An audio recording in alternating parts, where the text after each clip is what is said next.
Hey, this is Scott Eustace, Community Science Director for Healthy Golf. Talk about the air products proposal and why destroying our wetlands is a false solution to the climate challenge. I'm going to explain some of the aspects of the air products project that are tremendously damaging, but only certain aspects are relevant to the Class 5 hearing, unfortunately. However, the Department of Natural Resources Office of Conservation, the ones considering the permit, must abide by the Louisiana Constitution, Article 9, and they must consider their duty to restore the environment. So a lot of our wetlands damages and bad experiences from drilling, like drilling under consideration for this Class 5 well, fall under that consideration. So I'll repeat all this. Drilling wastes, they're a big part of why we don't have any land in Louisiana, why we've lost our economy, we've lost population. Drilling wastes are an environmental justice issue, especially for Native American communities like the United Homa Nation. This has been a long-standing issue. The state is suing over it. Some of the worst examples are these waste pits in Grambois in Lafourche Parish, areas of the United Homa Nation. These wastes contaminate the groundwater for this environmental justice community. This is environmental racism. You can watch the videos from Monique Verdun and follow the activism of Clarice Filiu on this issue, which has been an issue for decades.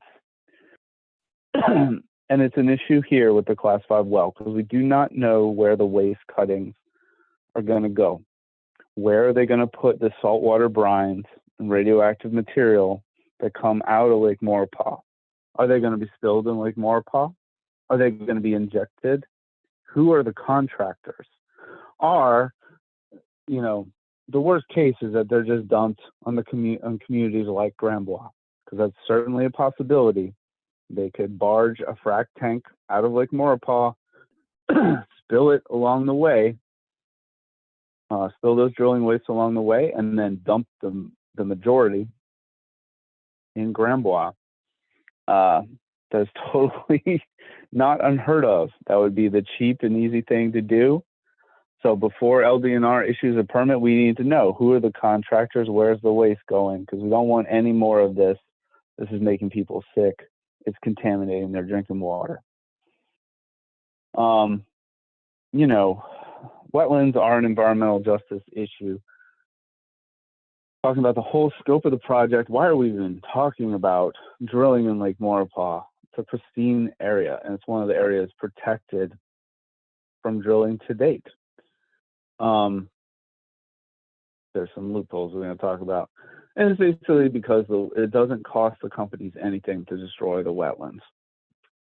Companies profit by externalizing the destruction of the wetlands, and they have. This is a map of Chevron's coastal use permit, all of their coastal use permits. The oil wells down in Venice that they pick up gas, the pipelines that transmit the gas to Cancer Alley, circled in orange at the top left. That's why we have the largest ammonia plant in the hemisphere in Ascension Parish in Donaldsonville. And there's a lot of injustices along the way. This is an environmental justice issue, although it's not the classic anti-Black environmental justice issue if you only looked at Donaldsonville, right? When we talk about wetlands, we're talking about the pipelines and the wells. Those affect Black communities on the river and Native American and low-income white communities in the wetlands where the wells and pipelines are. So, 92% of the power plants in Louisiana are in African American communities, and that's environmental racism. Over 80% of the petrochemical plants along the river are in African American areas, and that's environmental racism. Researchers like Jesse Parfait with the United Home and Nation, others have found that when we're talking about wetlands, it's still an environmental justice issue, but it's more like 60% of the impacts are in low-income white, Native American, and African American communities. So this air products proposal fits that profile. There's economists from Austin, Texas, that have proposed that our region is really great for this kind of activity because we've got hydrogen pipelines as well as the Denbury Green pipeline in green on this map. And we've been tracking proposals, and a lot of them are based on these existing pipeline networks. In purple, I've got that reuse of the EnLink pipeline by Exxon. We're going to focus on the eastern end, this red wetlands pipeline from Air Products tonight. The other proposals follow the University of Austin, Texas, their business plan. So Air Products is the first one we've seen like this.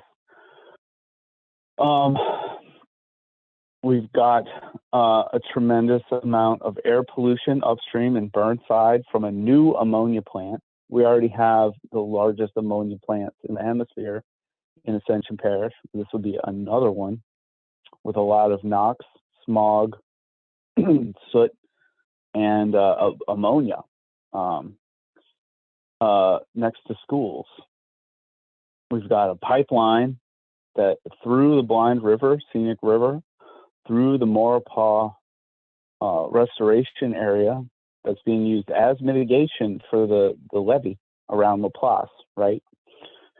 Part of a $300–400 million wetlands restoration project, but because Air Products has an existing pipeline right away, they for sure want to say, well, we've always done this, and it's been fine. To get to the Class 5 well location that are actually in the lake next to people's drinking water. So air pollution on the river, wetlands in between by the pipeline, and then drinking water and fisheries in Lake Maurepas itself are some tremendous risks of the whole project. And these are environmental justice areas, like Jesse Parfait, his research has shown. Not a lot of Native American folks around this way in the path of the pipeline, but definitely African American communities on the river, both middle income and low income. And then on the lake, low income white communities with drinking water concerns. So this is a classic way how,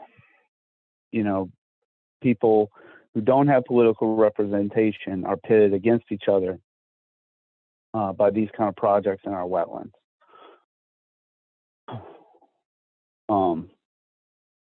Again, we don't need another ammonia plant. We've got 1, 2, 3, 4 existing hydrogen and ammonia plants in St. James and Ascension parishes. We've heard proposals from Shell. They're going to reuse the old refinery to do so. This Air Products proposal is the first actually new ammonia plant getting their permits, and then CF wants to expand and do other, there's a few projects coming out of CF, and that is the largest ammonia source in the Western Hemisphere. And we just evacuated the school last 2 weeks ago because of the problems with these ammonia plants. So when we talk about the air pollution here, the EPA has to look at the cumulative air pollution impact on environmental justice areas, and that has not happened. So that alone would trigger for the entire project. When we talk about drinking water for the eventual project, which is to inject many megatons of supercritical carbon dioxide downhole underneath a cap rock that has a lot of it's a Swiss cheese kind of cap rock, because we've got a lot of old drilling wells in Lake Maurepas that penetrate the cap rock, the layer of rock that's supposed to prevent down this hole for coming up the hole. So tremendous drinking water concerns for when they actually inject the carbon dioxide, and that's called a class 6 well. Here we're dealing with a class 5 well. So not all of the concerns about the entire project pertain to the permit, but still, we've got 22 active water wells in Tangipahoa and Livingston parishes that are within very close proximity of the class 5 well. And then we've got over 196 active rural water wells in the area, places like Killian, that this is the drinking water for the area, y'all. And anything that happens under the surface, because we have a lot of existing wells in the area, which are all leaks, known leaks, the drinking water, which is generally a lot shallower than any of the oil and gas drilling, right? But those drinking water wells at 200, 300, 500 feet are at risk by anything moving through the groundwater layers. Previous injection wells are pretty terrible for the wetlands too. Within the Maurepas Swamp, the existing injection site, we haven't done a lot of carbon dioxide injection, y'all. That you will hear that the department has always done this. No, most of the active injection is saltwater waste, the produced water, the radioactive saltwater brines that come up from geological formations when you do any kind of oil extraction. And so those existing saltwater wastes in this area have been injected by Exxon and Shell in the Sorrento Dome, and it's a mess. That has destroyed over 600 acres of forested wetlands, and these contaminated the soils too. So the trees are dead. It's just a big bunch of open water. So that's another thing, just like Grand Bois, that can happen if these drilling wastes aren't contained, and we've seen it in this very watershed. And yeah, this is just that area was called out by Department of Transportation as being highly corrosive. The soils are destroyed because of the injection wells. Again, this is most relevant to the class 6 activity, but it's still relevant for class 5. We still have some drilling wastes. They're going to say it's not a lot, but we still have drilling wastes that need to be contained so that this kind of thing doesn't happen again. And then our previous travesty of a pipeline through this right of way, the latest and greatest is the Maurepas pipeline for the Louisiana refining system for the Convent refinery that was eventually shut down anyway.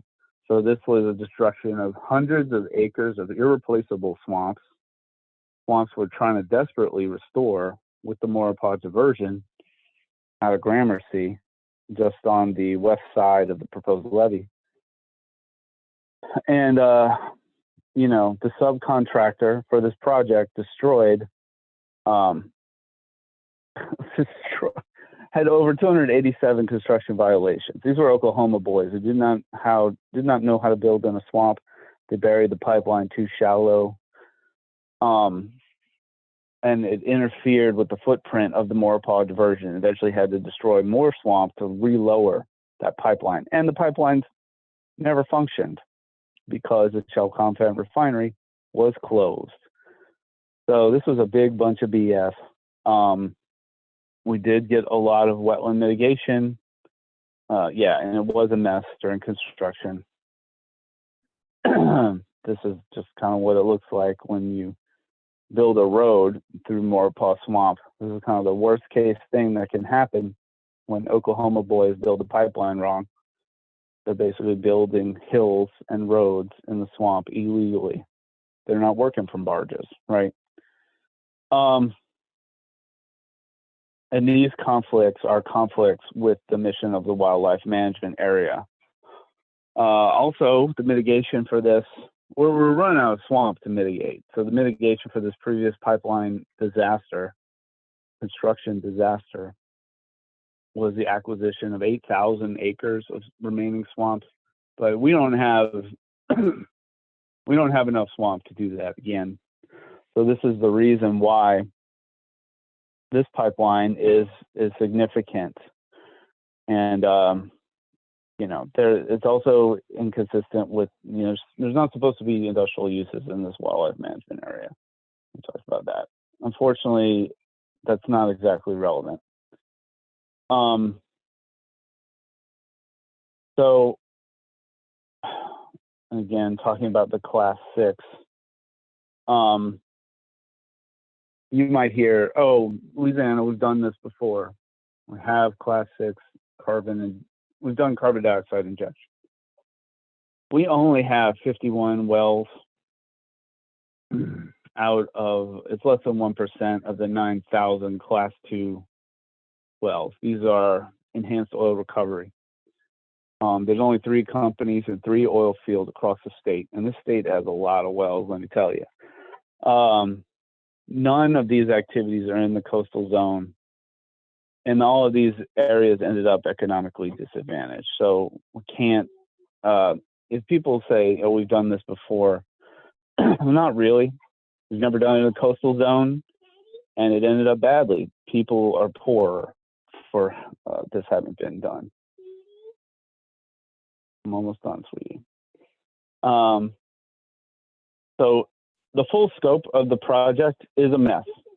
We've got hundreds of acres destroyed by bad saltwater disposal practices, irreplaceable wetland forests that the state is depending on to protect populations of Baton Rouge. Those same forests, irreplaceable swamps, destroyed by the pipelines, and this new pipeline that they're going to try to ram through again through the existing federal wetlands mitigation area, both for the former pipeline and for the mitigation for the levee project. So we can't just destroy the swamps and then destroy the swamps that have been acquired into the WMA as mitigation. There are 28 directly, 196 drinking water wells indirectly affected by the seismic testing,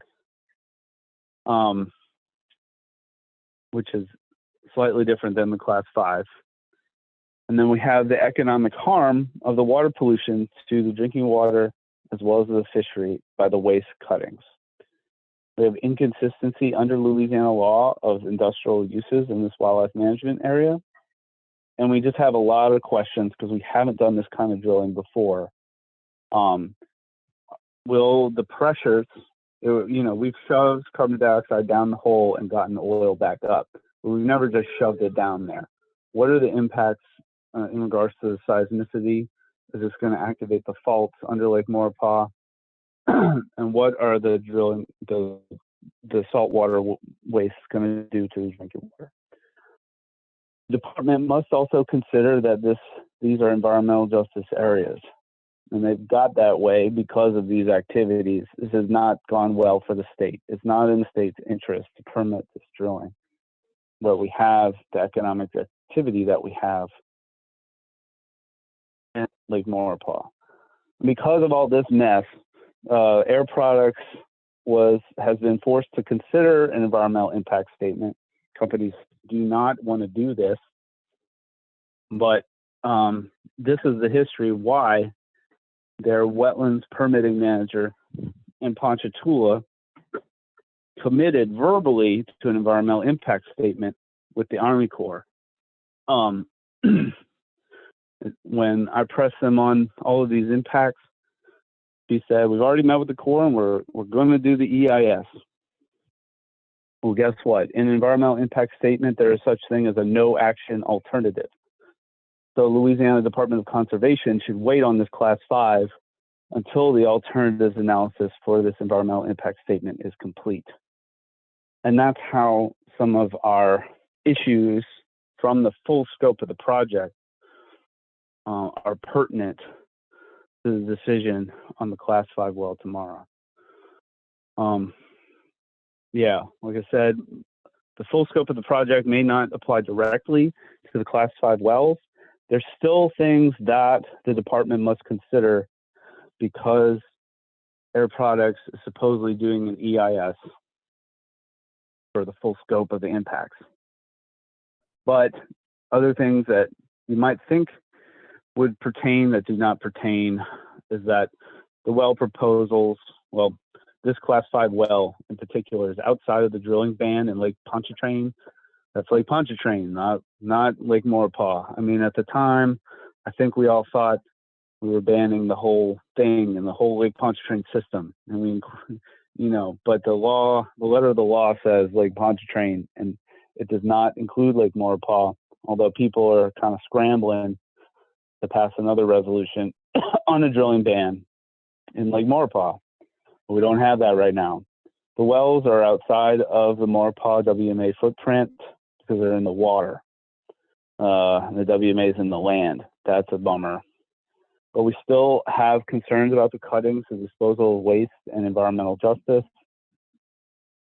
So questions that Department of Conservation must answer before proceeding are, who are the players in this game? Who's doing the drilling?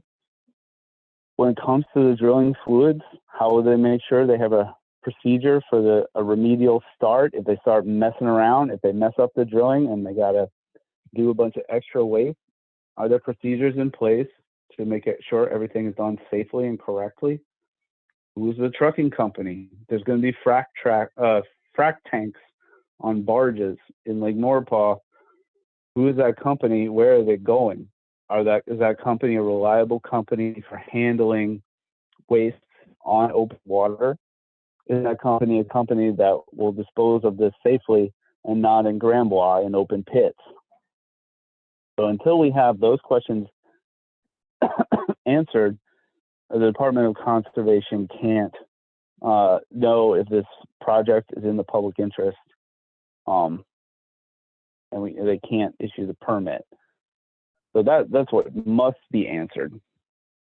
That's directly pertinent to Class 5. More broadly, we need to know what the impacts of the pressures in the well to drinking water. And we can't make a decision without knowledge of the drilling contractor and the destination of the wastes.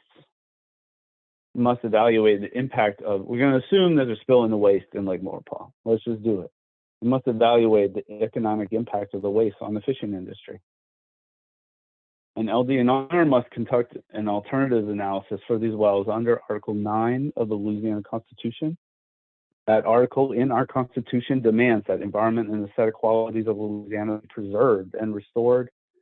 And really, they said they were already going to do this with the Corps, so the Office of Conservation should just wait for that. Because if they move forward with this as artificially influencing the Corps process, so LDNR should just wait for that more thorough federal review on the Class 5 wells and the whole project in an environmental impact statement, as Air Products has promised in Ponchatoula. So that's a lot. Thanks for listening. Thanks for fighting for a healthy Gulf. Matt Rhoda from our staff will be there tomorrow with you. Thanks again.